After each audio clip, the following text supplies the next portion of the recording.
Good morning, everyone.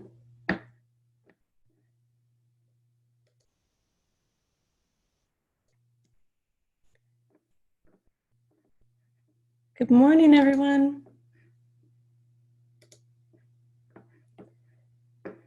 Good morning, good morning.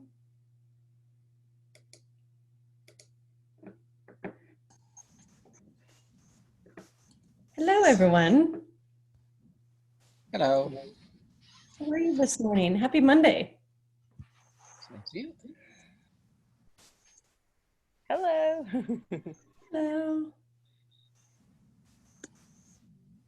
We are. Good morning. I just realized I'm logged in under my daughter's account. Yes, you are. I was wondering, Emily, you look so different. She would be upset.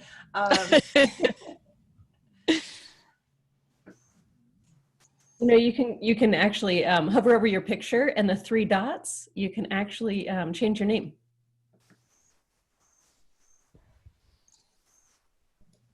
Ew. I just have a question. Can you see me? Teresa, if that's you, I cannot see. Okay. I'm having trouble trying to get this camera to work.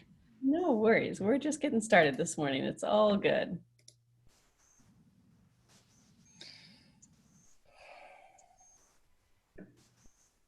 So happy Monday, everyone.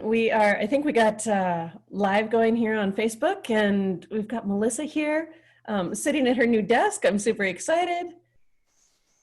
So want to just kick off this week going, we have lasted 6 full weeks in quarantine, and we're all still alive. So I want to celebrate that to start. I know that it's not a thing that we should be celebrating, but we kind of are where we are, so let's celebrate it anyways, right? If y'all want to unmute just for this beginning portion so we can kind of have a collaborative strategy, that would be awesome. I love to hear your voices and hear the nuances of your world. It makes me feel like I'm not just talking to a screen. So I'm super excited today. We have so many good things to dive into today. I'm super excited that I'm going to pass the reins over to Melissa today once we kind of get going.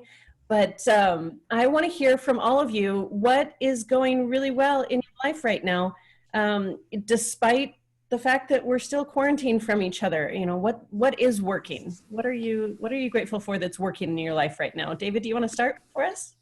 You know, I've made a real good connection with my daughters, my grandson, my parents. I mean, this time has been a boondoggle for me as far as my social connections go.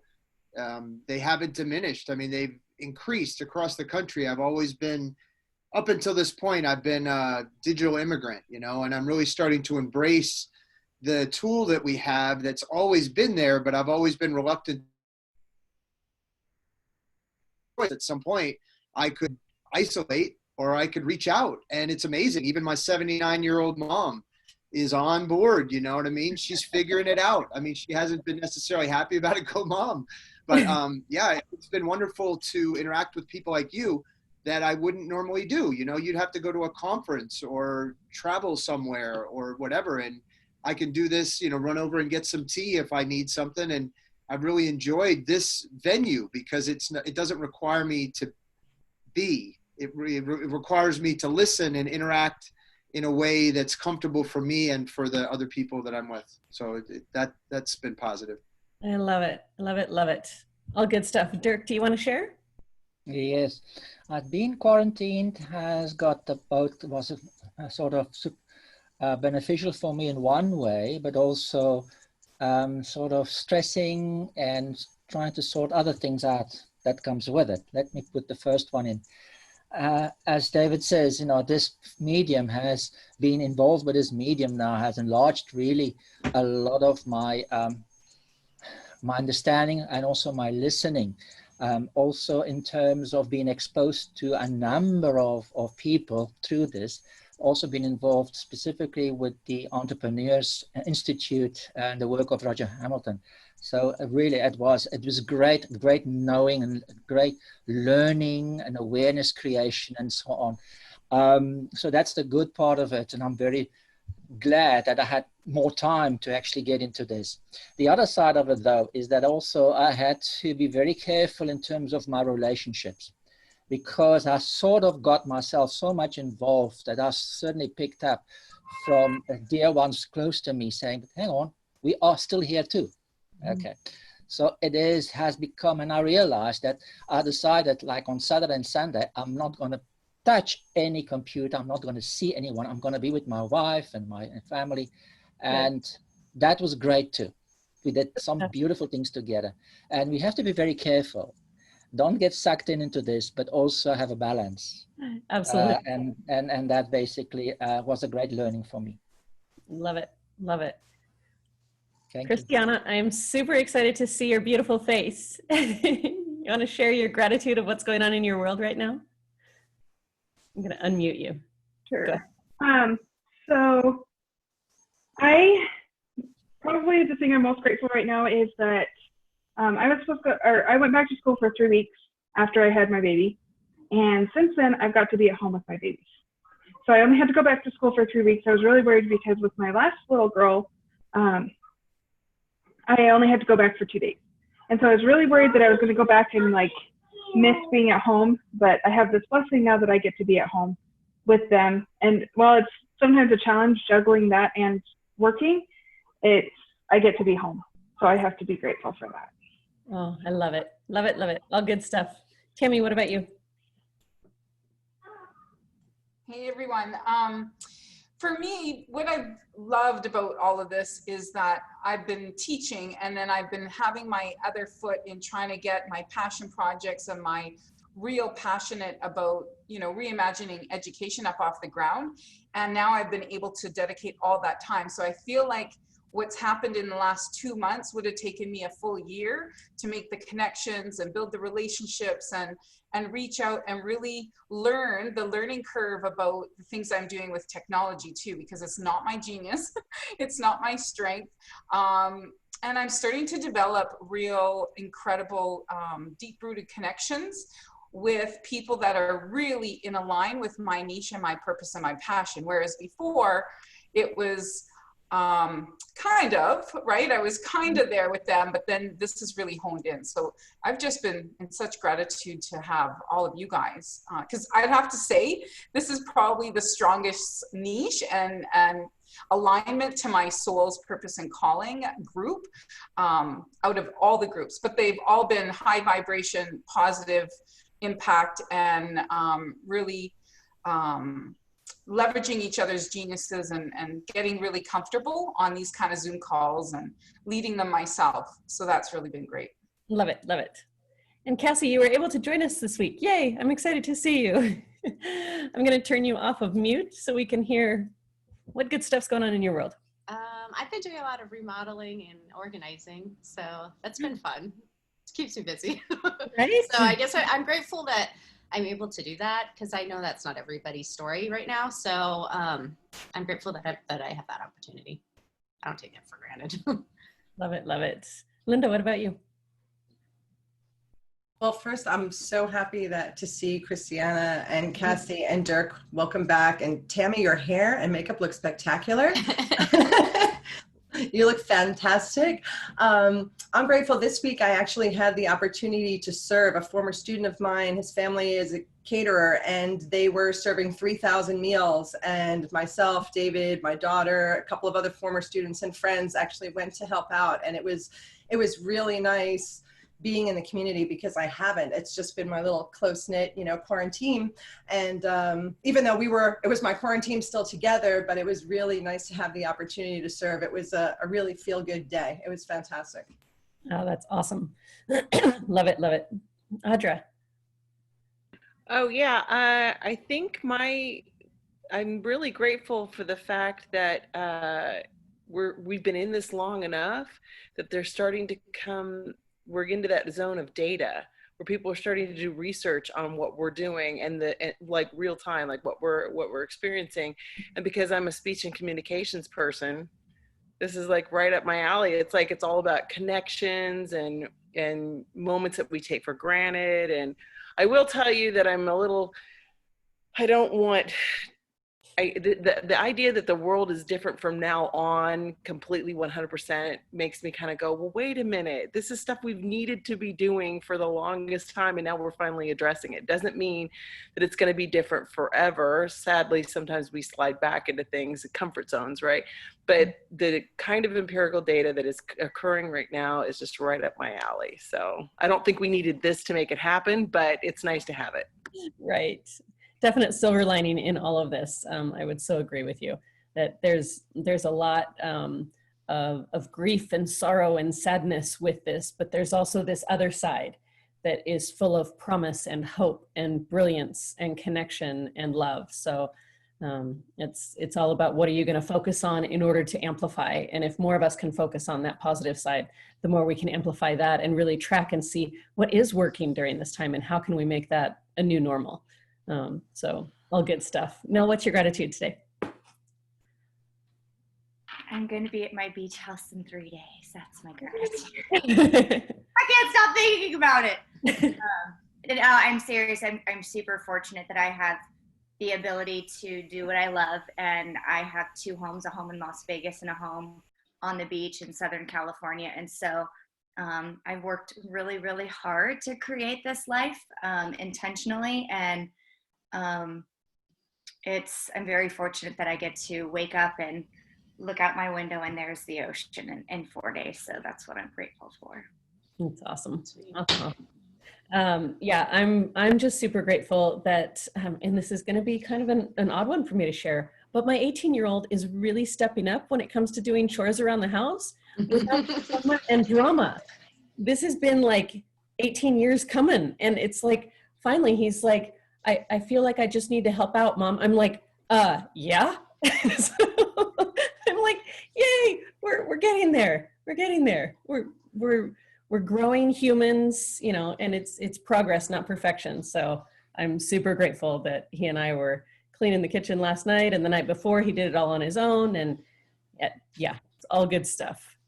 Granted, I'm paying his car insurance while he's not working, but still, nonetheless, it's working, and so I'm gonna go with it. So I wanted to really kind of set the tone and intention, and then I'm gonna turn it over to Melissa. But my intention for today is to be a listener and a learner with all of you. I absorb so much just being around Melissa that I just feel grateful to have her as a soul sister in this lifetime. From the first time that we were introduced in the nonprofit world, just because we were both passionate about education, coming at it from different angles, but just immediately she sent me a thank you card after that meeting, true to her trader, you know, tempo brain. We talked about that a few weeks ago. She's really good at deep-rooted customer service and timing and deep-rooted relationships. And I think about those things and I think they're amazing and I love them and I want to do all of them. And then I get overwhelmed and it's too much. And she just does them with ease and grace. And I just think had she not done that, would we have been able to spark the not only the close friendship, but also the business partnership that we have. So I'm just super grateful for all of that, and that she has wanted to jump in and kind of take over this call and share a way to create sustainable, healthy habits and behaviors and what that looks like, and do it in a simple, healthy way. And, you know, she and I have talked for years about it's the micro moments, it's the little things that really add up. And so my intention is to listen and learn right along with all of you. And then I'm going to let Melissa take it away with her intention of what she wants to share with us, and dive in, Mel. Yay. So I'm super excited. This is one of my topics that I talk a lot about with my clients. And it's also going to be linking into a program that I'm going to be launching here in June called Epic Self-Care.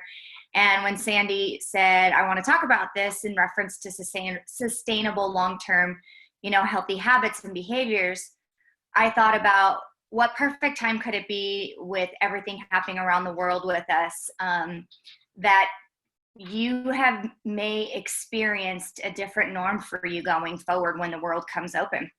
You may have discovered a new sense of identity.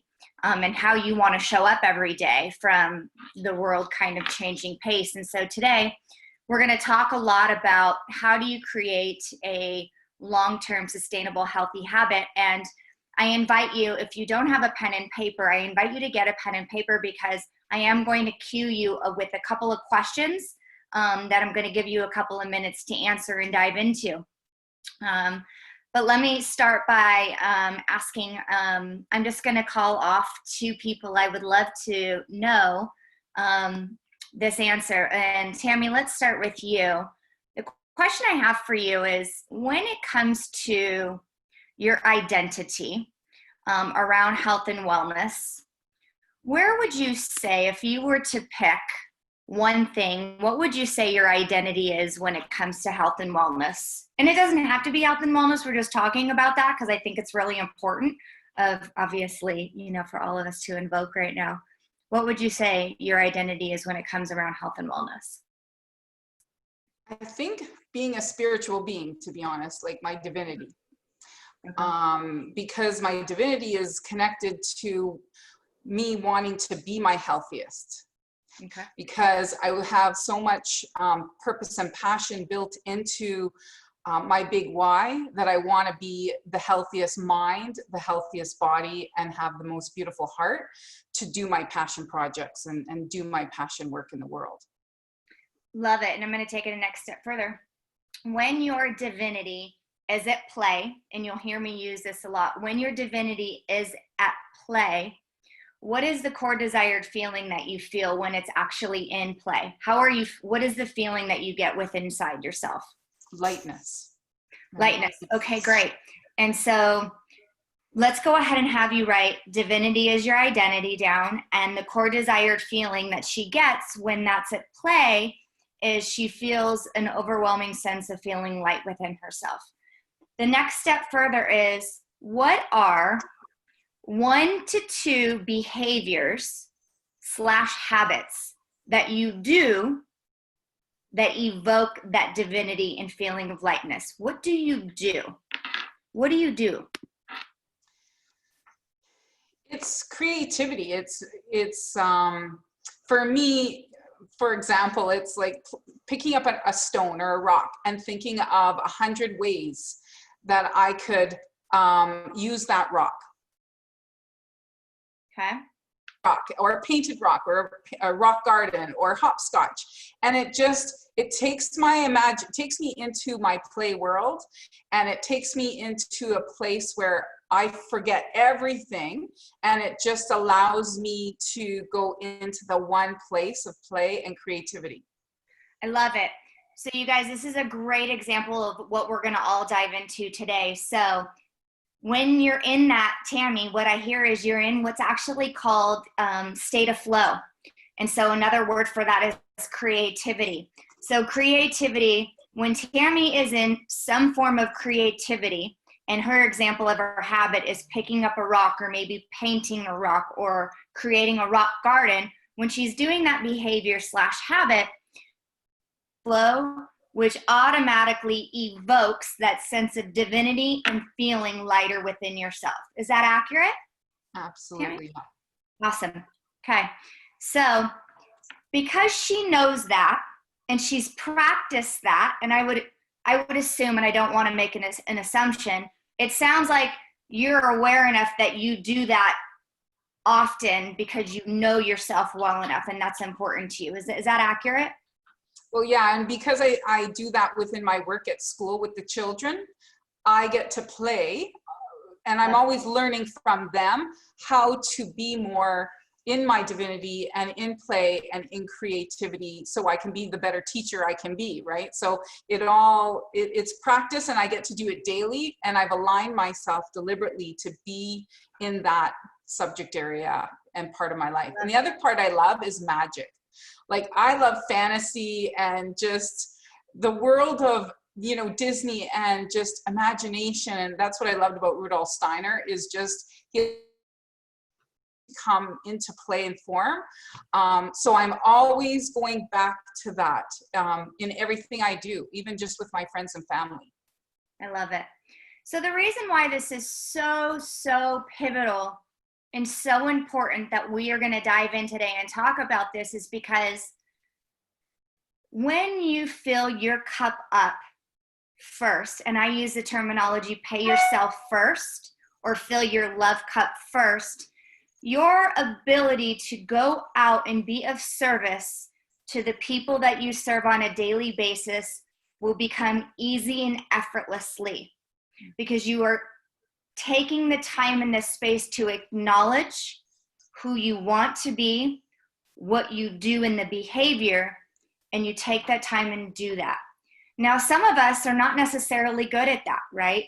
It's very common in, obviously your line of work and being a teacher, and even people that are principals. I see so many in the education space that they're constantly giving and doing and giving and doing, and they're more in a state of giving and doing to others that they neglect paying themselves first or filling their love cup up first. And it's not easy for them. There is either an association with guilt that's associated with that. There's an association of lack of time. So there's some form of a self-limiting belief that they believe that stops them in their tracks. And therefore we call what's called self-sabotage. And therefore they do what's really important. I want to anchor you all in this. This is what is called the negative feedback loop. So we have two parts of our brain. We have the conscious brain and the unconscious brain. The unconscious part of our brain is where like 90% of our choices and decisions happen on a daily basis. You wake up in the morning and you go pee. You don't think about it, you just go, okay? You wake up, you go and you make your coffee probably the same way. You don't think about it, you just do. That is where the unconscious mind resides. It's just hardwired. It's something that you do over and over and over again. And the thing about it is it loves safety, it loves familiar, and it loves predictability. It loves safe, it loves predictability, and it's one of those places that we always tend to revert back to. And this is where the negative bias resides a lot of the time. And again, the negative feedback loop. So here's an example of the negative feedback loop. And then I'm going to take you through the questions in the process. Negative feedback loop around why habits and behaviors tend to not stick to people majority of the time. You'll get an individual that'll say, okay, I'm going to wake up tomorrow and I'm going to go for a run, or I'm going to wake up and I'm going to journal, or I'm going to read something for myself. And they say that I'm going to do that every single day. And let's say day 2 comes and they do it, and then day 3 comes and something happens. Life happens. We know life happens. Look at the world right now. Life happens. And they don't do it. And then day 4, they do it. They go and let's say they read the book, or they go for the run, or they're doing something to fill their cup that 4th day. But then come day 5 and day 6, life happens again. And then by day 7, they subconsciously just go, oh, you know what? Screw it. Or they give up. So this is what's called the negative feedback loop. And we judge ourselves. We all do. And if you say you don't, we need to have a conversation. We all, to some degree, have a negative bias about ourselves, about beating ourselves up, shaming ourselves that we didn't do something, or we make it wrong, right? And so when we feed that negative bias and that negative feedback loop, all you're doing is programming that unconscious mind, and you're validating that limiting belief that you had. I'm not good enough. I don't have enough time. I feel guilty. You go back into this cycle. And because you keep repeating that cycle, it's because it's familiar, it's safe, and it loves predictability. So how do we break that? Can I support you on this, Melissa? Because you probably picked the perfect person for this. So, because I didn't get to where I am right now just because of I was so sick. I was so, the doctor literally said I was going to have no hands and feet by 44 if I didn't change my life. So health and wellness became a priority. And I did exactly like you. I had to step out of my comfort. I had to make major changes. And those changes were so big of a motivator. That pain and that fear was so big of a motivator. I held that space, and I dedicated a year to giving to self before anyone else, because I saw my battle wounds and I knew how sick I was. And I knew that if I didn't, my health was my wealth. And so 15 years ago, I started that journey to wellness. but it's exactly that. I didn't know how to get off that hamster wheel until that absolute wake-up call shifted me. But it doesn't have to. Like if you're talking like Melissa, she can get you there before you have to have that massive wake-up call, right? So I just wanted to share that with you. The terminology that we actually call when that happens is it's like we're broken open. It's almost like a state of rupture. There's something that happens within inside of us that just gets ruptured wide open, and it's like, holy shit, pardon my French, what just happened? And life just got really real, right? And so you are right, Tammy. The reason why we are inviting this exercise today is because there is no perfect, there is no perfection. It's creating small micro moments, as Sandy talks about, that gets that wheel just moving. And the thing that's going to anchor us all today is what's called the positive feedback loop. And I'm going to teach you the positive feedback loop. And it's going to blow your mind because it's actually really real. And this is all based off science, and it's not hocus pocus, but there is a magic to this method that I'm going to give you. So before we get started, I want to set the intention of whatever you write down today may not apply to you in 2 months from now, or when you go back to school in August. Know that this is an open-ended question that can and will change with time. Know that this is an open-end question that it will change with time because you're going to change. Your needs and wants are going to change. But the method that I'm about to teach you is something that doesn't change. And it is proven that it is sustainable. And I'm going to tell you at the end of this where the science comes from and how this method applies. So the first question I'm going to ask you, and there's no right or wrong, is, and let me pause this. We all have an identity that we are today when it comes around health and wellness that we know, right? We may have a limiting belief like, I'm not healthy, I don't, like I can't exercise or something, or, like I'm not comfortable communicating. And let me be very clear, the art of communication is founded in wellness significantly, because when I feel safe to communicate my voice and my feelings to myself and to others around me, that is an art of wellness in itself. So wherever you are right now, don't shame it, don't make it wrong, okay? Acknowledge where you are. But the question I'm going to ask you is, who do you want to become when it comes to your identity around health and wellness?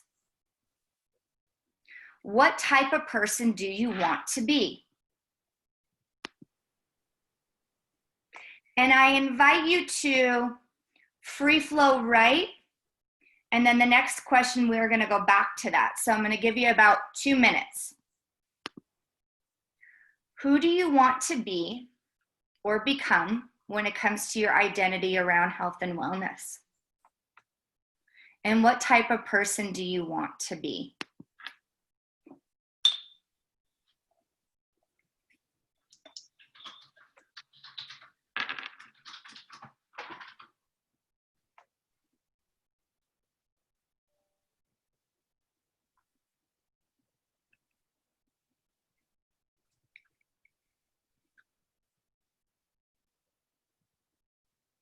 And if some of you are questioning it, let me cue you a little bit. If I want to be kinder, if my identity wants to be unconditional love, if my identity around in health and fitness wants to be energized, motivated, it could be simple words like that. It could be compassionate. It can be driven,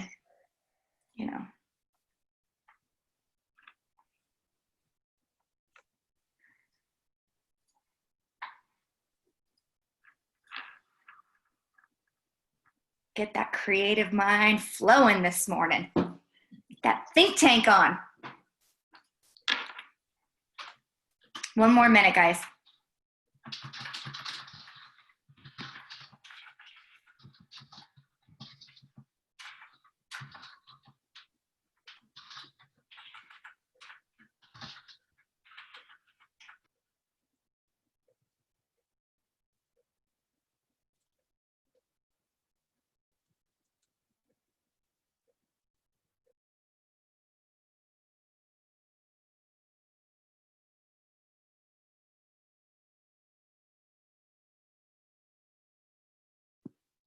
All right, next question, and then we're going to share, but I want you to dive into this next question. What is the core desired feeling you want to feel when that identity is at play? What is the core desired feeling? So if my identity, let's just say my identity is unconditional love. The core desired feeling that I may want to feel is freedom. I may want to feel centered. I may want to feel calm. As my stay-at-home moms that I work with, their terminology is, I want to feel effing sanity. So what is the core desired feeling you want to evoke by this identity?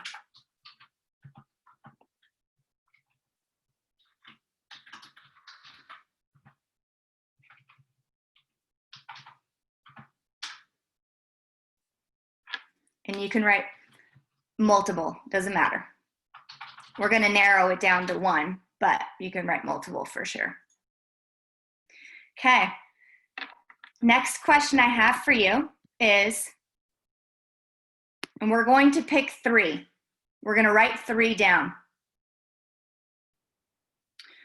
And when you become that identity, and as you start to lean into that new identity and that new feeling, and there's no right or wrong, ask yourself, what are 3 habits/behaviors you would like to start practicing to evoke that identity? So for Tammy, the practice for her to tap into her creativity and to feel light was her to build rock gardens. That was her habit, to work, whether it was in the garden or with rocks. What are 3 habits/behaviors that you would like to start practicing to evoke that feeling that is associated with that identity?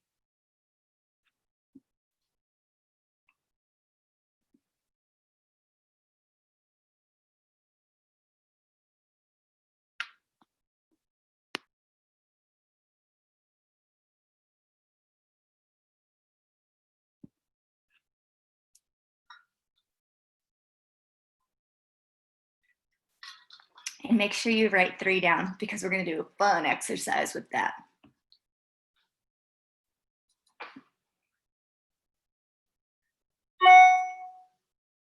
I'll give you guys about 1 more minute.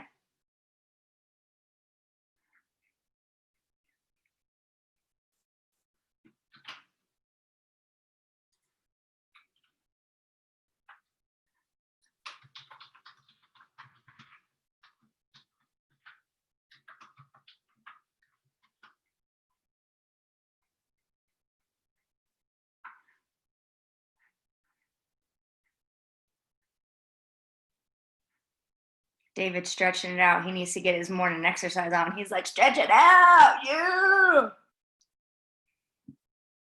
Get that oxygen in. Breathe it in. Get clarity in the brain. All right. So here's the last and final step, and then we're going to share and we're going to talk about it. I believe I've mentioned this before, and if I haven't, forgive me, because I do believe I have. There's a really good book. There's 2 good books that I have had the opportunity to read, and I have really intertwined the science behind both of these books. And I've pretty much created this system that we're talking about today. One of the books that I'm referencing is called Essentialism. I believe I spoke to you guys a lot about it, about we as humans, we tend to multitask and doing multiple things. You know, we get in the habit of doing more than one thing at once. But Essentialism talks about that when we have a clear focus on one area for an extended period of time, we can be truly successful and move through that and succeed successfully. And it gets done quicker and with more clarity and more efficiently. So also with this that I'm going to task you with is when you look at those 3 habits and those behaviors, here's the fun part. Your subconscious wrote down number 1. So whatever you wrote on number 1 is probably something that you said you wanted to do and talked about doing, but you kind of maybe put off and on every now and then. It's probably a habit / behavior that you're not necessarily comfortable with doing all the time. You probably do, but it's not one of those that you do is frequent. Number 2 and number 3 probably are something along the lines that you may feel a little bit more comfortable doing and you do. So what I invite you to do is I invite you to scratch out. Now, I invite you to scratch out number 2 and number 3 and just circle number 1.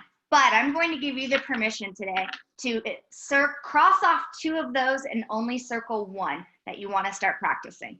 So we're going to use the rule of essentialism and circle 1. Just 1.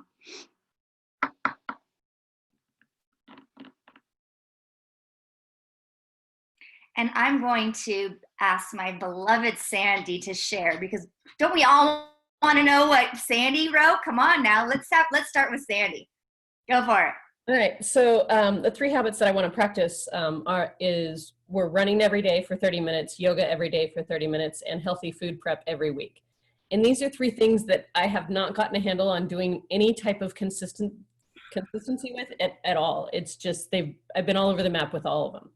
And I have been writing down running for the last 4 months, and I am consistently not doing it. I am on a negative pattern with it, and I catch myself and I'm like, oh, when am I actually just going to go do it? So I'm going to go do it. Okay. So what is the identity by doing what is the identity? So my identity is that strong, conscious, disciplined, energized, and what I want to feel is I want to feel excited about my daily habits. I want to feel that love about what my body can do for me. Love it. Love it. And so the behavior that she's anchoring to that is running. And what you heard is that her consistency of it keeps failing. Like she's like, it's not sticking. It's not sticking. It's not sticking. So what did I mention earlier about the negative feedback loop? It's loving her right now because it's predictable, it's safe, and it's familiar. And so she keeps going back there. Well, we're going to learn how to switch that today. So did you see what she kind of just created? Now here's the kicker with essentialism, right? I told you to pick 1. Because what science shows is that when we tend to bite off more than what we can chew, the likelihood of that habit or behavior to be long-term and sustainable is not efficient. That's why you see people, especially in the beginning of the year, they're like, oh, I'm going to eat better. I'm going to go to the gym. I'm going to do all this. And then like 3 weeks later, everything goes in a handbag. It's because they're biting off more than they can chew, and it's not sustainable. And so where the second part of the science that I get all of this in is a book called Atomic Habits by James Clear. It's a phenomenal book, really, really good book. And he talks about how you create long-term sustainable habits. And it could be in any area of your life. And this is what he talks about, that is the big difference from the negative feedback loop to what we call the positive feedback loop, okay? It's the positive feedback loop. And so what I'd like to do, because I think this is actually really, really, really important, because I know some of you actually are visuals. I'm kinesthetic, I'm touchy-feely. And so I'm actually gonna pull up a visual of what I'm talking about right now for you to see. So while it's pulling up, I want to share with you how the positive feedback loop is vital for long-term sustainable healthy habits and behaviors. For those of you that have kids, this is going to be very familiar for you. And for those of you that don't have kids, it's still going to be very familiar for you because we all know this. So when we have kids and our child is learning to potty train, what do we tell the little boy? And Sandy's laughing because she knows this really well. I've talked about this, is when you're potty training a child, the first thing that you do is you do what's called the reminder. So on your paper, write reminder.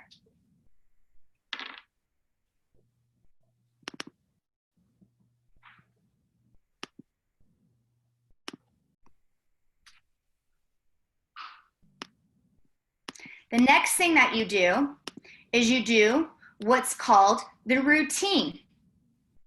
So, Susie, Billy, time to go to the bathroom. What do? You walk that little boy or little girl into the bathroom, you pull the pants down, you sit them on the toilet, and they go through the actual action itself. They're doing the routine of the peeing in the toilet. Or pooping, whatever. Then the next thing you do, you pull the pants up, you get done. Good job, Susie. Good job, Billy. I'm so proud of you for going potty like a big boy or a big girl, right? Y'all are laughing, but this is true. And normally when you're, not only some parents will do the verbal recognition, they'll also either give them a piece of candy or something to kind of give them some recognition. This is what's called the positive feedback loop. This is vital. Step number 3, which is called the reward mechanism, and I'm going to show this with you. I'm going to share my screen with you. Can all of you see this right here? The 3 R's of habit formation. Sandy, you can see it? Okay, good. So let me go ahead and blow this up a little bit. So here you see it. The reminder, the cue or trigger that starts the habit. Number 2 is the routine, the action you take, the habit itself. And then number 3, the reward, the benefit you gain from doing the habit. This is what James Clear talks about being very pivotal when it comes to long-term sustainable healthy habits and behaviors, is getting the habit of practicing this, the 3 R's. The 3 R's, okay? Reminder, routine, reward. So what does this mean, and how does this mean to all of us and what you just wrote down? I'll use Sandy as an example. So Sandy's habit that she wants to start practicing is running. So what does she have to do? Let's just say she sets a reminder on her phone. Now, because she's not doing it consistently, if she's going to say, I'm going to go running 5 days a week, she's full of shit and she's going to fail. She's full of shit and she's going to fail. If I was her, that's why I say every day for 30 minutes. I'm like, you're going to call me on that. I know you're going to tell me that that's not right? And if I was her coach, I would be like, you're full of it, not going to happen. So my advice and recommendation would be like, and again, James Clears talks about this, is small. I am starting small. So even if she starts practicing going running 1 day a week, that's it, 1 day a week, period. So she sets the reminder. Let's just say, she could set the reminder every day, but let's just say she sets the reminder on a Wednesday morning. She gets up and the next step is she performs the action. She goes for a run. Now she's not so rigid on the time or the distance or anything. She just does the action, period. And she comes home. Well, what about the reward, right? People are like, well, what does that look like? Just like you verbally reward your child, it is vitally important that you start verbally rewarding yourself. So I'm going to give you an example. This is my work calendar. In my bathroom, I have an actual calendar. Every time that I do the behavior that I'm practicing on right now, you better believe your sweet bippy, I am giving myself verbal accolades. I write on there, I'm a badass, I did it, I'm worthy, kick ass, keep going. And I'm not kidding. I do that every single time that I practice the action. Whether it's on my calendar in my bathroom, whether it's in my calendar, whether it's on your phone, this last step is vital to rewire the brain. Because here's where this is why it sticks. The conscious mind is about 10% of our brain. It doesn't like predictability. It's unfamiliar, and it sure the hell ain't safe. We have no idea what's there. But that is where the change starts to happen, is in that area. So some people say to me, ooh, it feels really uncomfortable, Melissa, to write something positive or give myself kudos. Isn't that interesting? Some people have such a resistance to give themselves credit where credit is due, and then they fall short. Remember, it's unsafe, it's unfamiliar, and it's not known. But the more that you practice that positive feedback loop, the more it becomes a sustainable habit, because you start to realize how you feel. You start to notice that difference. For Tammy, her divinity and light, I can already tell, and I don't know her very well, but it's immediate that she does it. It's not even a question. Now here's the kicker. When she falls out of alignment, and let's just say life happens, she knows herself to go, okay, what do I need to do? What do I got to practice in order to get back into that feeling of lightness and connected with my divinity? What is the behaviors that I need to do? And she gets back on that. So here's the next thing, the last thing, and then we're going to open up to Q&A. The last thing that's probably the most important part of this is practice compassion and kindness to yourself. These things that you wrote down may not be easy for you. They may be just like Sandy's talked about. She's been attempting to do all of these things for weeks and years. Be practicing kind. But when you make the change, and long-term change is when you choose to do just one thing and practice that one thing until it just becomes automatic, just like getting up and going pee. Okay, so for example, I wake up and I meditate at 4 o'clock in the morning. I set my alarm, I wake up and I sit up in bed and I meditate at 4 o'clock in the morning. I've been doing that now for almost 30 days, pretty close to 30 days. And what's interesting is my body is now starting to wake up automatically at that time on its own.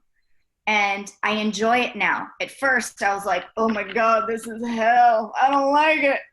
I want to go back to bed. But now I'm almost close to 30 days doing it, and it feels really good. It feels exactly the intention is for me that I'm doing it. And I write recognition when I do it. So practice patience with yourself, practice kindness with yourself, and only choose to do one thing. That's why when I asked you to write those 3 things down, now only choose one, as Essentialism talks about. Because if Sandy wrote all those 3 things down, which she did, oh, Sandy, I love you. Out the window it goes. Out the window it goes. Who wants to share in questions for me? Nothing? Oh, someone's got to share. Linda, I'm going to call you out. Let's stop. Let's share, Lovey. Let's share. Okay, so back to question 1. Yep. Okay, so who do you want to become when it comes to health and wellness?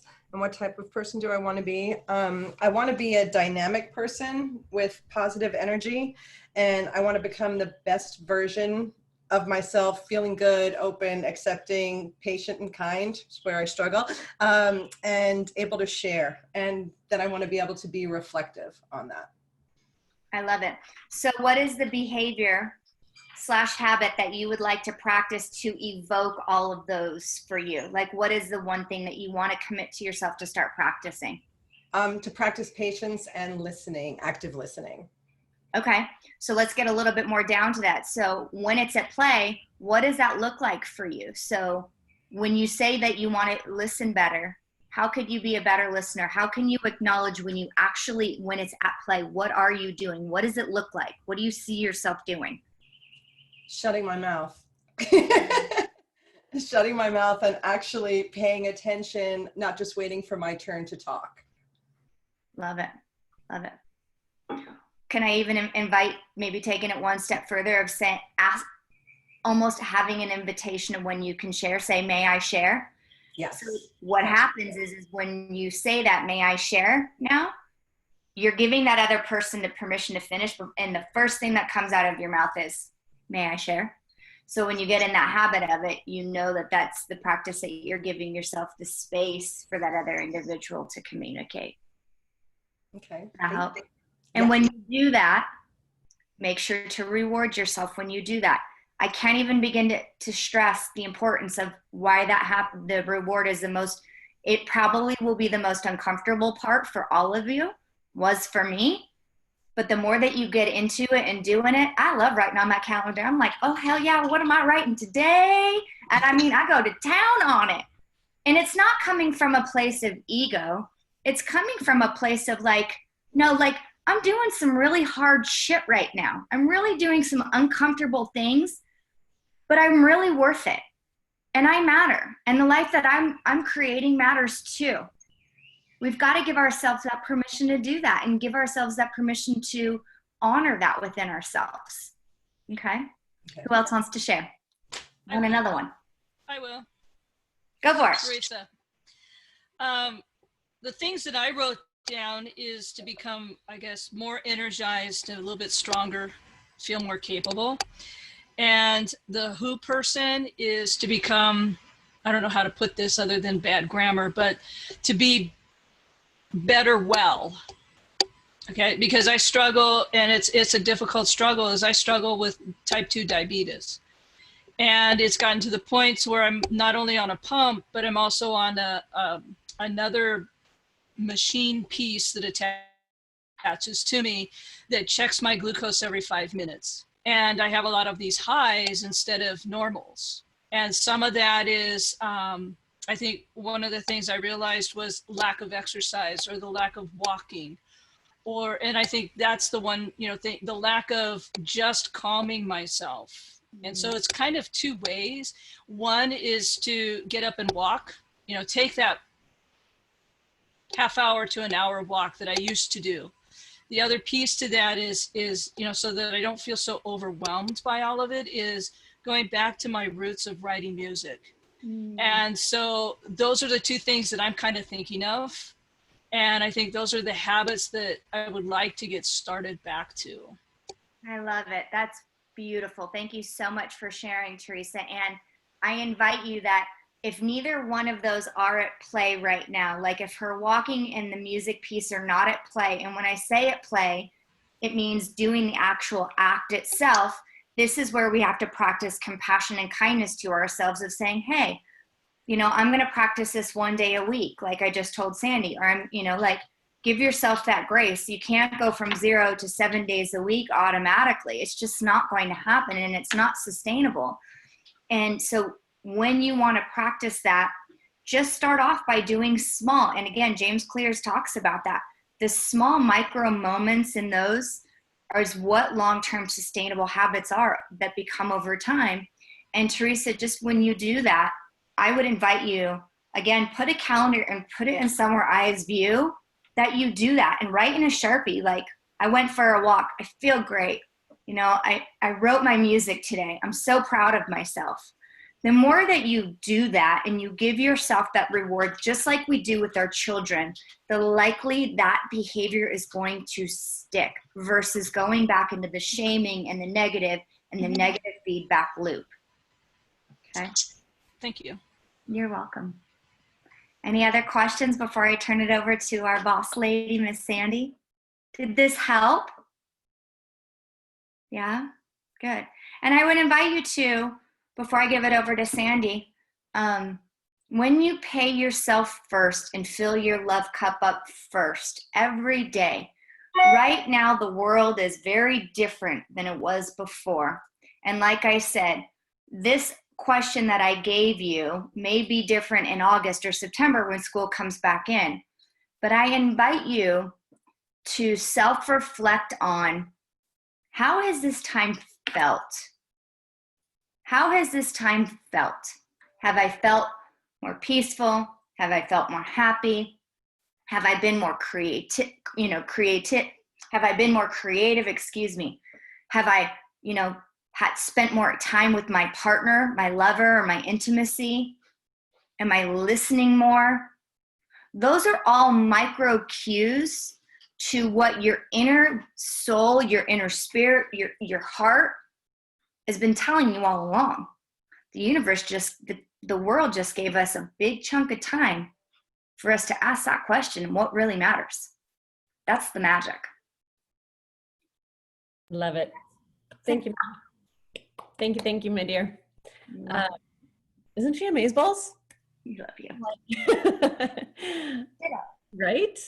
So many good nuggets of wisdom. And yes, I'm going to stop with the proverbial bat. I do it too. I tell everyone else to put the bat down, but then I pick it up and I'm like, oh yeah, I can beat myself up over things. So I welcome all of you to remind me to put the bat down and reward myself and go back into the positive feedback loop versus the negative one. So I welcome the accountability. Anytime any of you want to bust my chops and make me be positive to myself about running, I welcome it. So I'm opening the door. Hopefully that will help increase the positive feedback loop, because I'll think about all of you when I set my running reminder. And that was the one thing that I did when I remember, gosh, Mel, I think it was 3 years ago or so, that we were meeting at your house and we were writing note cards, and on the back of them, she was guiding us all to write our butt puckers. What was that thing that kind of scared you? So similar, but what was that one thing that you've been wanting to do that you haven't done? And, you know, a few of them were coming up time and time again. And when they started shifting, now that I look back on all of those butt puckers that I wrote down, I've actually been doing or did them, if they were a one-time thing, once I put them in my calendar. Once I actually just calendared that I was going to do them. So I have in my calendar at 10 p.m. every night is meditation and gratitude. And it's a consistent 10 p.m. calendar. So I see it. And so every night before I go to bed, I am turning on meditation music and I'm falling asleep to a meditation. And I turn on one long enough that I really get some good nuggets of wisdom and meditation time for the first 30 minutes. And then the rest of it is just programmed to help you fall asleep. And so I'm getting a good night's sleep and I'm getting my meditation in. So it became something that wasn't hard work. And I'm also doing the wake up in the morning and leaning over and turning on my morning meditation. So I'm waking up to the meditation the same way. And so I found what works for me for meditation versus trying to feel like I needed to sit still and be proper and all these different things. Those were just barriers that were blocking me from actually creating the habit that I wanted. So be mindful of the barriers that come up for you and decide how you can make a workaround. Make it so that it serves you, so that you are actually starting small, and then grow into, if it's meditation for you, grow into where you're a monk and able to to meditate with a clear mind and nothing else going on and no distractions. And I'm not there, but my progress and the feedback loop of I'm proud of myself that I am meditating twice a day the majority of the week. You know, random life happens where you got to jump up and go because you overslept or whatever. But other than that, the majority of my week, I'm meditating every day. So I love it. Tammy, you know, what's one thing that I want to stop doing, start doing, keep doing? And really being mindful is that we do keep it simple and make sure that you pick one thing to start with and reward yourself for it. And that consistency will pay dividends for a long time. So we're going to dive in next week to actually talking a little, we're gonna get more into how you're gonna give. And I know that all of you do that naturally.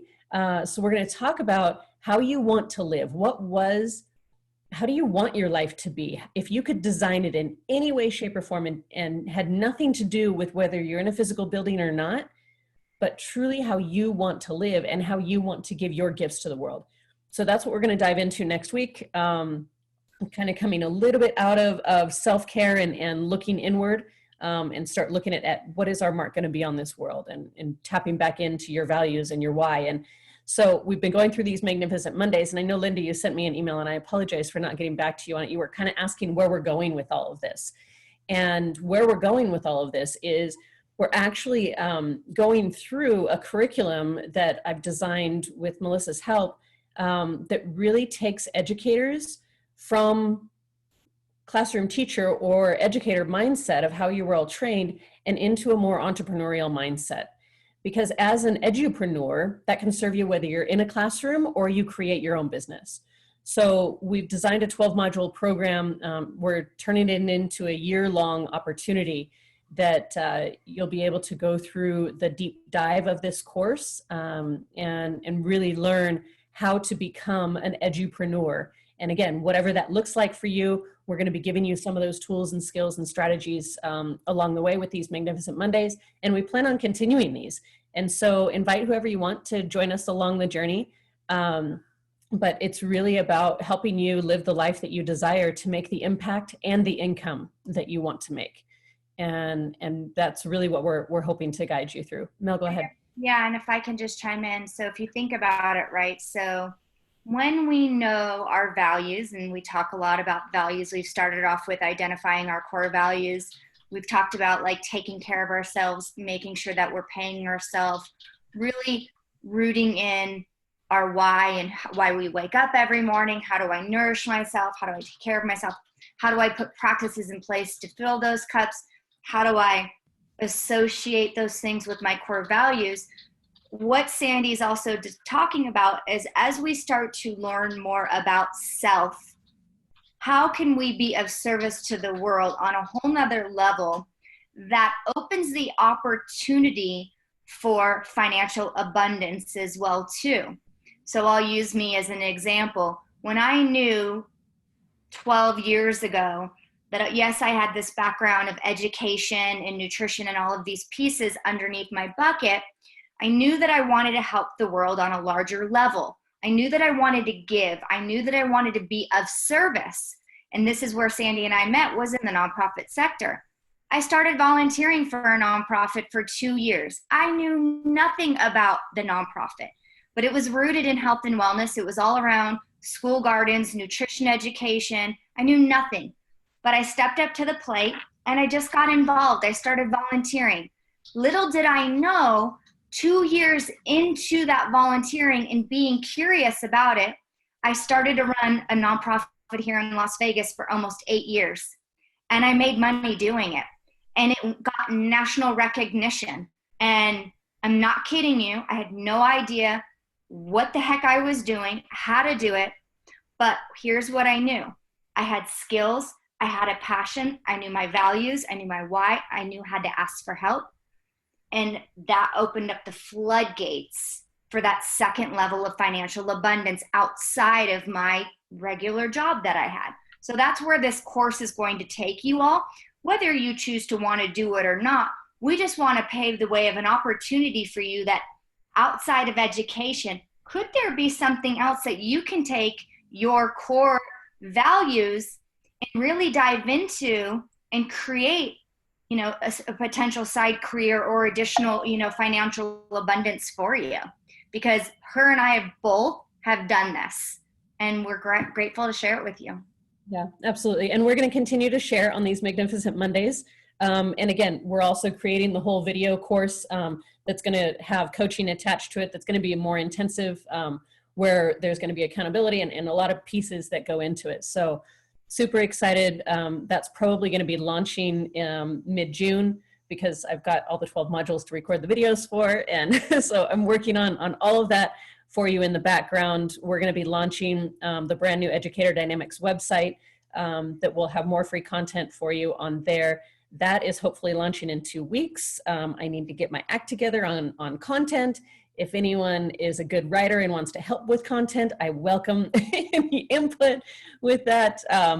But yeah, all of these things really, my goal in life is to be able to deliver value to educators and help you truly make the impact and the income you desire in this life.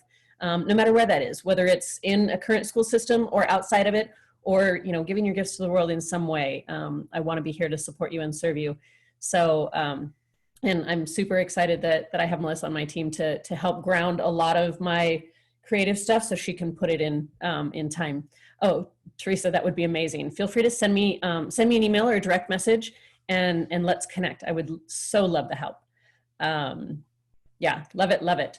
So, and Audra, yeah, feel free to send me messages, and I would love to be able to have your insight and your wisdom as to the content that I'm trying to develop and write for the website, so that we have enough for everyone to really lean in and gain great value from. And I'd love to feature you guys as well.